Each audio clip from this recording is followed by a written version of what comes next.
Everybody, my name is David. Thank you for watching. Today's the Q&A videos, question and answer videos. I want to welcome new subscribers. Welcome everybody. Thanks for joining us. Anybody that has questions, please go down below in the comment section. Ask me anything you want. I'll answer them in the next Q&A video. Today I'm answering everyone's questions that you guys asked from the last Q&A video, okay? All I ask, please tell us your locations, guys. Myself and lots of others like to just kind of know where you guys are from. We like to know that we aren't alone, that there's victims everywhere, pretty much where there's people, there's narcissists, and then victims of narcissists. So it'd really be nice if you could just give us even a general location of where you're at. Thank you very much. So let's get started with the first question from Joe Jones. Or I'm sorry, from Joanne from Massachusetts. Hello, Joanne. What happens after the Hoover when a person decides to give the narc a second chance? Does the relationship last longer, or does the time together shorten each time? Is the love bombing stage the same, or do they jump right into devaluation? So typically, it's not all the same, and I don't know what anyone's going to do. But typically, narcissistic relationships happen like this. If you guys have broken up and get back together, it doesn't last, obviously, and the love bombing stage may not even be there at all. If it is, it's shorter, and the abuse usually happens right away. It starts pretty quick, and it goes right back into how bad it was before it ended, rather quickly. Realize that a lot of these people can't change, and I mean, if you guys had a horrible relationship and then divided, and you get back together, well, what happened? Why would it be better this time? It can't just because we want to. Something drastically went wrong, and if there was abuse, yeah, it's going to be worse. You jump usually right back into where you left off pretty quickly, if not right away. And I'm sure lots of people down there will tell you, okay? Thank you, Joanne.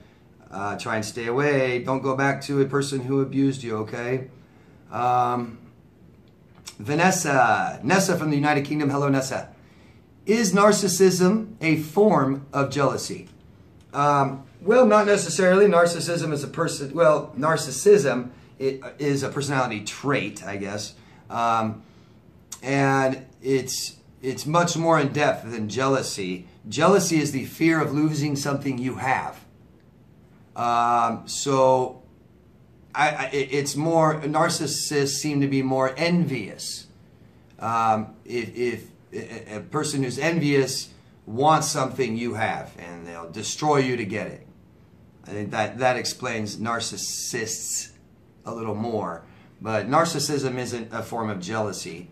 It's a personality trait that has, lots of things involved in it, from a sense of entitlement and ego and these different things. Okay? Hope that helps. If not, ask me again, Nessa. Thank you. Kim from Pennsylvania. My ex-narc tried to have me locked up. He broke the restraining order and showed up at my door. You guys got into a fight at your house, even though you have a restraining order on him. And he asked if he could stay at your house for a couple days. You didn't want him to. Well, he started the abuse. You felt stuck, didn't know what to do. He wanted to have sex with you. You told him no. That's when the you-know-what hit the fan. He called the police and lied and told them I was beating the you-know-what out of him. And that was a total lie. First he hit me in the jaw, then he chipped my tooth. I'm the one with the protection order, and he lied to the police and he said he had a protection order. The police listened to who called. Now he went on the run, didn't get caught till 6 months later. Do you think his plot blew up in his face? He got arrested and he had to do some classes. Do you think this was a narcissistic injury? Because I pressed charges.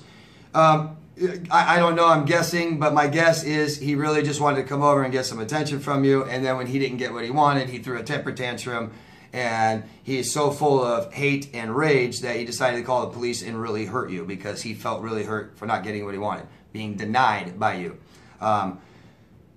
Very childish, right? Immature, to say the least, destructive, emotionally destructive. Do you think this was a narcissistic injury? Oh, totally. I mean, the injury was you didn't give him what he wanted. Then you press charges. Yeah. don't forget, these people realize that they're not the greatest people in the world, and when you do things like this to remind them, it doesn't feel good. Okay? Thank you, Kim. Sarah from Egypt. Hello, Sarah. What is the difference between covert narcissist and borderline personality disorders? Well, narcissistic personality disorder and borderline personality disorder are two different disorders. Covert is a word to simply describe the kind of narcissist, or the way they behave, so to speak. Covert is a word that means covered, or the opposite of overt. So a lot of narcissists tend to be overtly abusive out in the open, or covertly abusive, kind of sneaky behind the closed doors. Okay, but the two are different personality disorders. I explain these in depth in my videos. Please check out I have a whole playlist of borderline personality disorder videos. Feel free to go check them out there. And you know, there's some very big things here that make them different, from sense of entitlement and a false ego, things like this. So you can simply look up the traits of each one and see the difference. Okay? Thanks, Sarah. Hope that helps. If not, just ask me something else again, okay? Thanks. And next question is from Hello, Goodbye, from Queensland, Australia. Hello. Hi there, great video. Quick question. Off the back of the discarded to a lower quality model, I actually got replaced with a carbon copy, both English originally, both just been awarded the same higher education degree. Same physical figure, same face shape. It's weird, right? And of course he wanted me to see it. So I'm thinking that was a deliberate effort or a happy coincidence for him. Well, yeah, that's crazy. He gets somebody exactly like you. You would think that when the relationship is over, you don't want somebody exactly like your ex. I never have wanted that. These people, I've heard the craziest stories. I've talked about them before in my Q&As. I've seen mimicking and mirroring and copying like you wouldn't believe. I've been told stories of someone who was so obviously disordered after the relationship was over for like 30 years, I think. He mirrored the ex. She didn't know the whole time. And she stumbled upon his Facebook or something and saw all the pictures he posted over the last 20-something, 30 years.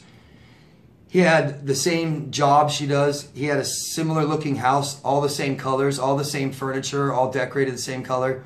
He had the same 2 cars, same colors. He had, I think he even named a child the same. So just, wow. That is just one of the creepiest things I've ever heard. I've got people, you know, stalking me and harassing me for so long now, but that is just creepy.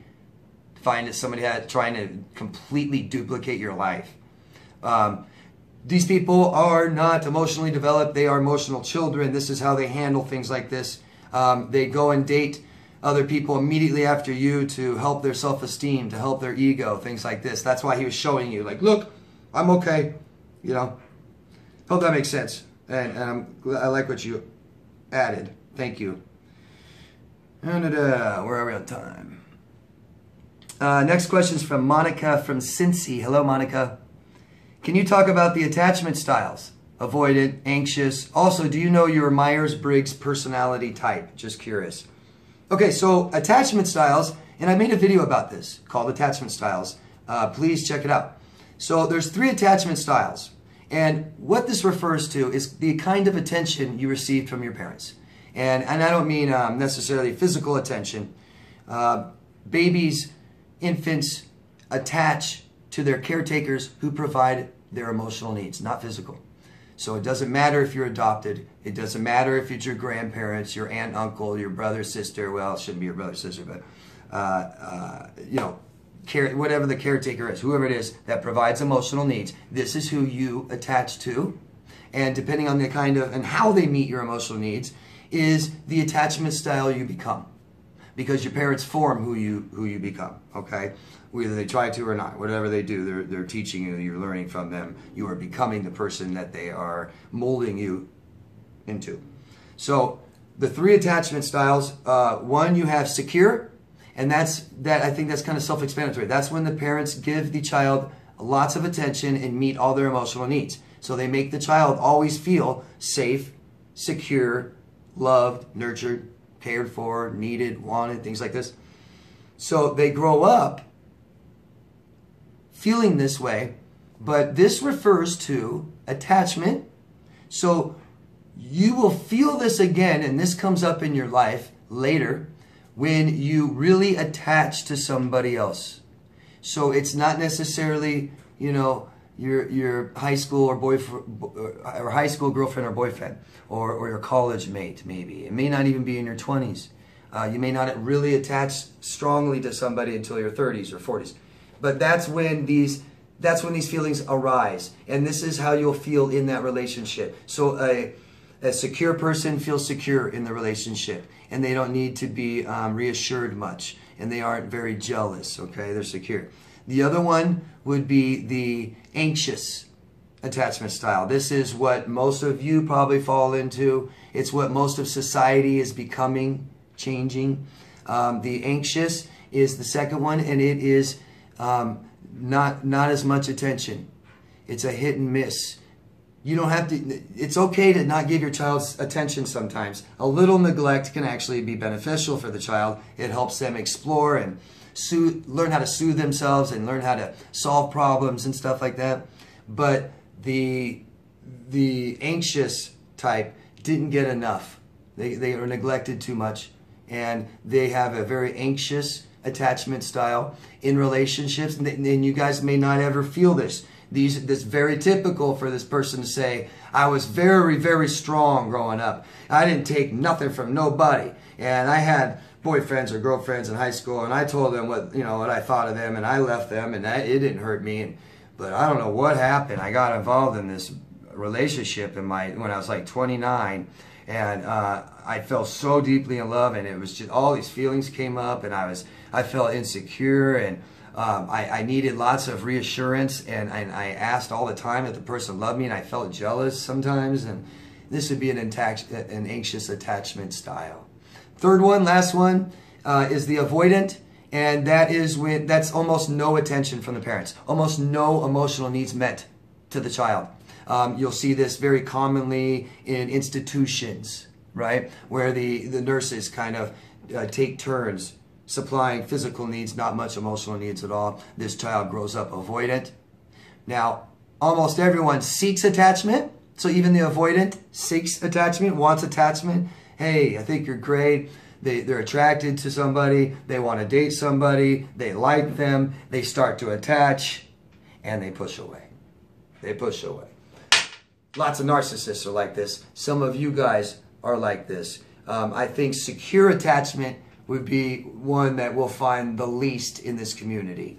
If there's a lot of you who believe that you have a secure attachment, yet you are married to a narcissist who abused you for 6 years, I highly doubt it. I highly doubt it. You're most likely the anxious, but just didn't realize it until you attached to somebody. So I hope that makes sense, Monica. If not, ask me more. Thank you. Where are we on time? Yeah, let's do this one. Hi, David. My name is Gabby. I'm from Haarlem, the Netherlands. Hello, Gabby. And first of all, I really want to thank you for your videos. It all made sense to me, and I just stopped my BPD relationship. Awesome. Thank you. You're welcome. It was a crazy 1.5 years, mainly because he was still in a relationship and kept saying he was quitting it and promised me rainbows and unicorns. But all things BPD does in a really abusive way. After a year, the positive me was totally gone. Depression nearly killed me. Anyways, now I quit this horror movie. I did the no contact thing, but find myself checking if he is online and feeling so vague, like cloudy in my head. Could you tell me what I can do now to make that go away and feel more, to start enjoying life again? I just keep fighting inside my head constantly, knowing that I don't want to go back for sure, but still have the little voice telling me that I won't love someone the way I did with him, leaving me like I'm not good enough. I already have pro help for troubles from the past, so that's something. Again, thank you so much for the videos. I keep repeatedly watching them. Thank you very much, Gabby. Very, very involved here. You asked me basically how to cure all of this. It's too much information right now, Gabby, to say this in the answer. All my videos are about this, okay? Watch them. You're repeatedly watching. Watch my playlist, guys. Healing CPTSD. Most of you guys have this. Even if you don't believe you have it, there's a lot of helpful information, from natural things you can take to things you can do to relieve stress and things like this, okay? Very complex. I can't break it all down right now. You need support, Gabby. This is most likely because you were neglected as a child. So if you were neglected, if this is caused from neglect and caused from stress, you can't neglect yourself anymore. And you need support. You need people around you. You need professional help. Why not? Get it. Get 2 people to help you. Get 3 people. I have clients that also see other coaches and other therapists, and it's great. It's just more people on your team giving you attention, caring for you, okay? Do everything you can. Take care of yourself physically, emotionally, psychologically, mentally, sexually. Don't date yet. If you have a problem dating in relationships, don't date until you find out what that problem is. You guys, you can't be in a new relationship until you heal from the old. Don't take that stuff into the new relationship. It won't work, okay? You said you have some things to heal from, some troubles from your past.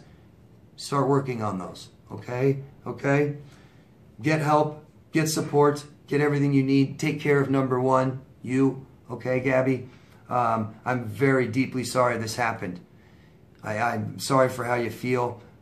See how other people are in the same boat as you, okay?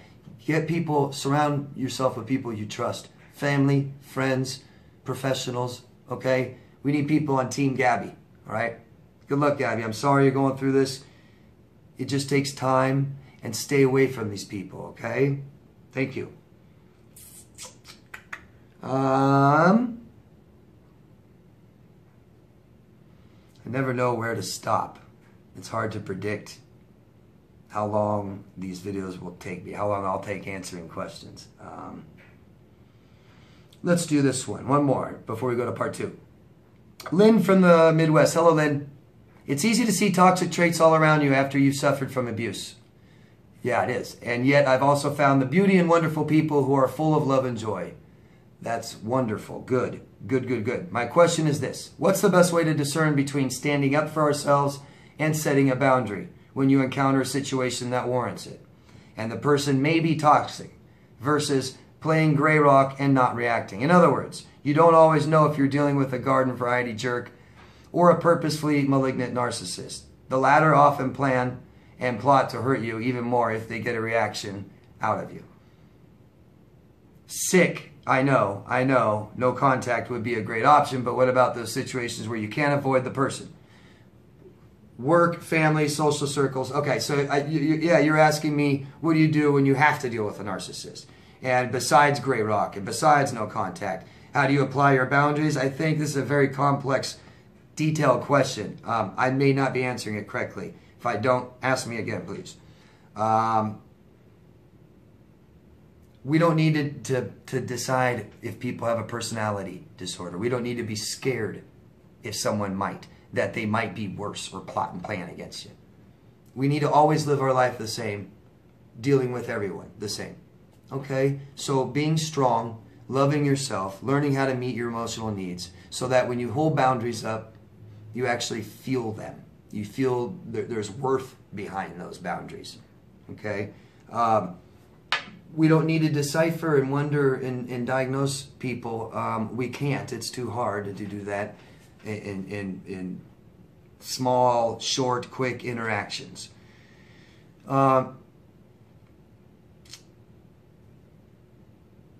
You know, you have a very healthy attitude, and that's number 1. Number 1 is a healthy attitude. You don't see narcissists everywhere. Yes, you identify toxic traits, and it doesn't mean they're a narcissist. And you also see the beauty in wonderful people full of love and joy. That's just awesome. So just heal from your pain. A lot of this hypervigilance that people get, feeling sorry for people, wanting to fight for people, getting really emotional when you see other people hurt and stuff like this. This just means we need to keep healing. This makes us, if we're not healed, we are somewhat in the victim stage. And that's why we become victims again. Okay, so if you're healed and you're happy and you're loving and you think people are good and some are bad or whatever, and you're not going to be too bothered about it, that's a good, healthy start. have those boundaries, find your self-worth, so when you put them up, you believe that you are worthy enough to tell somebody, stand back or come forward. Okay? Hope that makes sense. I may not have answered your question or what you were asking. Just ask me again. Okay, Lynn? Thanks. And I think I will stop part 1 here and continue part 2 in a few minutes. Thank you guys. If you can do me a huge favor, help me and help other people that this may reach if you help do that.